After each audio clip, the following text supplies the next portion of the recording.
तो कई बच्चे बार बार ये कमेंट करते हैं कि गुरुजी कान में बताने वाली साधना डालिए, कान में बताने वाली साधना डालिए। देखिए, जो कान में बताने वाली साधना है, ये ऐसा नहीं है कि एक दिन की कोई साधना आप कर लें और आपके कान में देवी शक्ति बताना शुरू कर दे। ये जो शक्तियाँ होती हैं, ये प्रसन्न होने में समय लगता है और इनका तरीका होता है हर चीज़ का। तरीके से अगर आप इनको मनाते हैं तो ये शक्तियाँ 100% आपका कहना मानती हैं और आपके आग्रह पर काम करती हैं। ऐसा नहीं है जोर जबरदस्ती से, आपके हर प्रार्थना पर कार्य करती हैं। घमंड नहीं आना चाहिए साधक के अंदर, एक भक्त के अंदर। और ये शक्तियाँ इतनी तीव्र गति से काम करती हैं कि आप जैसे ही आप सोचोगे ना और बोलने के लिए होगे, तुरंत काम कर देती हैं। तो उसका एक तरीका होता है। अगर आप सोचो सिर्फ और सिर्फ आप एक दीपक जलाएंगे उसी से सारी चीज़ें हो जाएं, तो ऐसा संभव नहीं है। देवता जब प्रसन्न हो जाते हैं तो उनको प्रसन्न करने के कई तरीके होते हैं। और आपको ये जानना होगा कि जब आप पूजा शुरू करते हैं तो आपके साथ होता क्या है। शुरुआत में आपके साथ क्या होता है? शुरुआत में आपको अनुभव नहीं होते। पता है क्यों नहीं होते? क्योंकि शुरुआत में जो शक्ति आप जिसकी पूजा कर रहे हैं, वो शक्ति काफ़ी समय लेती है आपके शरीर का शुद्धिकरण करने में। उस शक्ति के अंश, उस शक्ति की ऊर्जा आपके पास आती है, 100% आती है जब आप पूजा करते हैं। अदृश्य रूप से आती है, आपको दिखाई नहीं देती, पर वो शक्ति आती है वहाँ पर। और आप जब पूजा कर रहे होते हैं, जितनी भी देर आप पूजा करते हैं उतनी देर आपके शरीर और आपके मन को शुद्धिकरण करने की कोशिश करती है।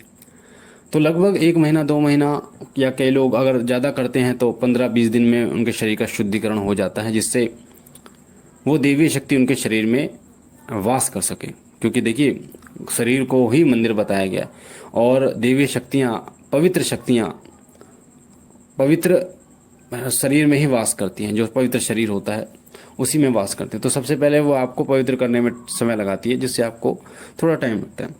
उसके बाद जब आपका शुद्धिकरण हो जाता है तो फिर उनका एक अंश आपके पास आना शुरू होता है। एक अंश आपके पास आना शुरू होता है जब आप मात्र दीपक जला रहे हैं और पूजा कर रहे हैं, आरती कर रहे हैं। इससे एक अंश आएगा, फिर 2 अंश आएंगे, वो उस शक्ति के ऊपर है।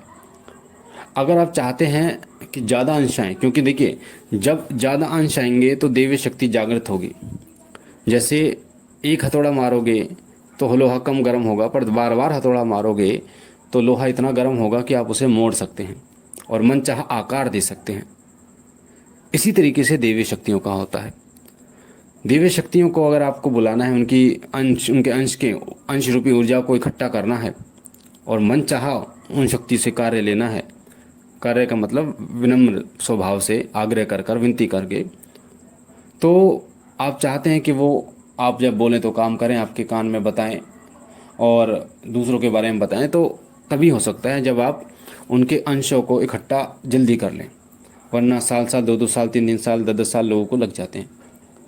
अब ऐसा क्या करें जिससे ये अंश इकट्ठे हो जाएं जल्दी? सबसे पहले आपको दीपक जलाना होगा, आरती करें, ये पहला तरीका। दूसरा तरीका है आप मंत्र जप करें जितना ज़्यादा हो जाए। तीसरा तरीका है भोग दें उनको, अग्यारी पे, कपूर पे भोग दें, मंदिर में भोग जरूर दें। और रोज़ाना भोग जो सुबह शाम लगता है वो तो है ही है।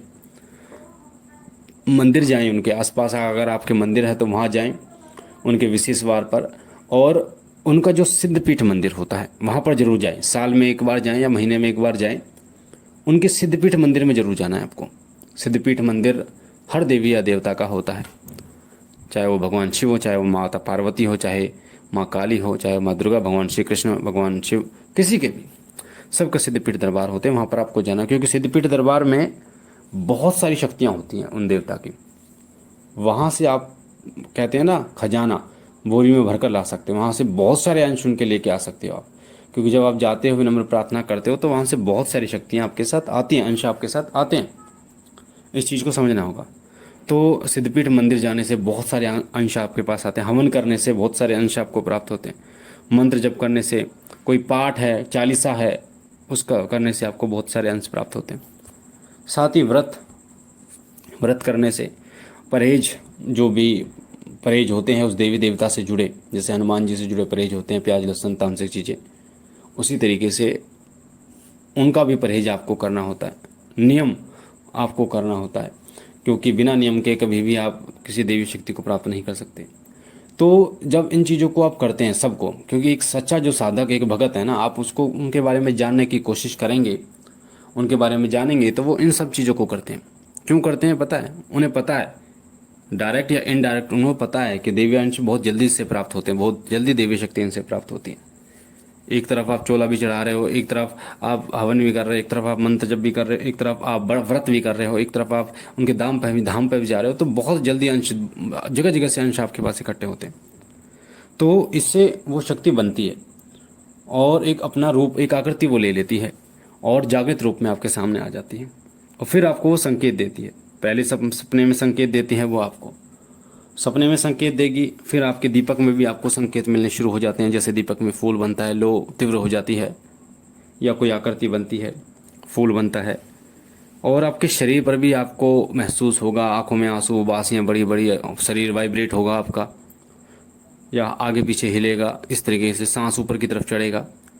तो और सवारी भी आ जाती है इसी बीच में। तो जब इस प्रकार से आपको अनुभव होने लगे, उसके बाद जब हो सकता है आपको 2 महीने 3 महीने इस प्रक्रिया में लग जाता है, या फिर 5 6 7 महीने, साल भी लग जाता है आपको। अगर आपका गुरु है तो बहुत जल्दी मिल जाती है, क्योंकि गुरु पहले से ही बहुत सारे अंशों को प्राप्त करके रखते हैं। और जब वो आपको आशीष देते हैं, शिष्य बनाते हैं, तो अपने हाथ को सिर पे रखते हैं ना आपके, तो बहुत सारे अंश आपको प्राप्त होते हैं देवी ऊर्जाओं के, शक्तियों के। इसलिए मैं कहता हूँ कि अगर जिस देवी देवता की आप पूजा करते हैं, अगर आप उन्हीं गुरु की शरण में जाते हैं, जो उनकी भी, जो जिस देवता की आप पूजा करते हैं वो भी उसी देवता की पूजा करें, तो बहुत जल्दी आपको सवारी प्राप्त होती है और बहुत जल्दी दिव्य अंश मिलते हैं, दिव्य दृष्टि खुलती है। तो फिर एक सवारी आने का, फिर एक ऐसी अवस्था आती है सवारी आने के बाद कि आपको शक्तियाँ कान में बताती हैं। जब आप उनसे पूछते हैं तो वो आपको बताती हैं, सारी चीज़ें बताती हैं। तो ये एक प्रक्रिया होती है, एक दिन का काम नहीं होता कि एक दिन में सब चीज़ें आपको मिल जाए, और धीरे धीरे ये सारी चीज़ें होती हैं। तो जितना मैंने आपको बताया, जितना आप देवता के अंशों को इकट्ठा करोगे, उतना ही वो आप पर कृपा करेंगे और बहुत जल्दी आपको चीज़ें प्रदान करेंगे। तो मुझे आशा है कि इस प्रश्न का उत्तर आपको मिला होगा और बहुत ही अच्छे तरीके से आपको मिला होगा। बाकी बाबा भोलेनाथ से मैं ये विनती करता हूँ कि वो आप पर कृपा करें, आपके घर परिवार पर कृपा करें, सदैव आपकी झोली भरते रहें और आप और आपका परिवार सदा सुखी रहे, खुश रहे। हम मिलते हैं एक नई जानकारी के साथ, तब तक के लिए ओम नमः शिवाय, ओम नमः शिवाय, ओम नमः शिवाय।